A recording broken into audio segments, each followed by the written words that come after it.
Qu'est-ce qui fait des bonnes notes pédagogiques?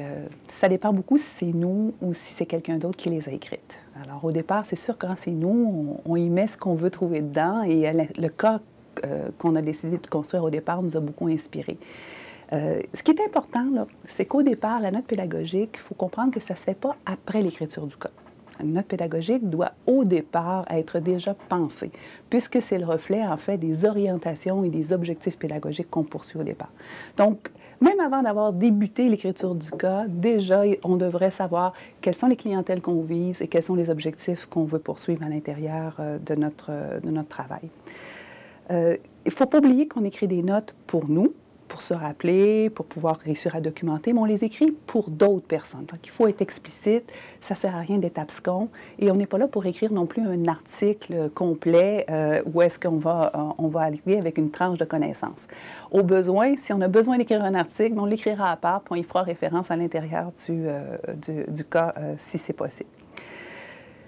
Pour moi, personnellement, les notes des autres qui me servent le plus, ça va être celles qui vont être schématiques. Alors, par exemple, mettons sur l'utilisation du tableau, les supports visuels qu'on devrait prendre, sur les questions de relance aussi ou les questions d'introduction.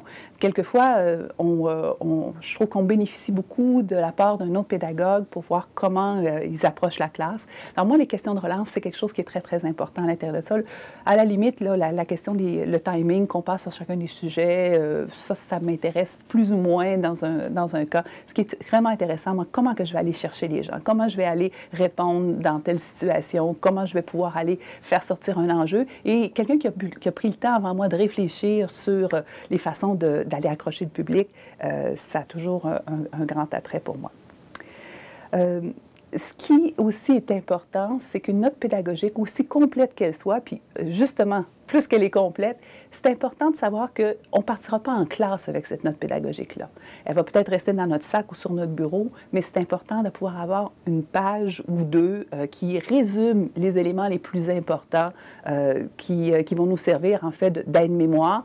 Peut-être les questions de relance, possiblement un schéma pour pouvoir savoir comment on va utiliser le tableau, quelques points à se rappeler importants sur des points d'inflexion, ne pas oublier de parler de, puis l'encercler 2 fois avec un marqueur ou fluorescent. Donc, c'est des éléments comme ça, mais c'est cette feuille-là avec laquelle on va travailler tout au cours. Alors, il faut prendre du temps pour pouvoir la préparer.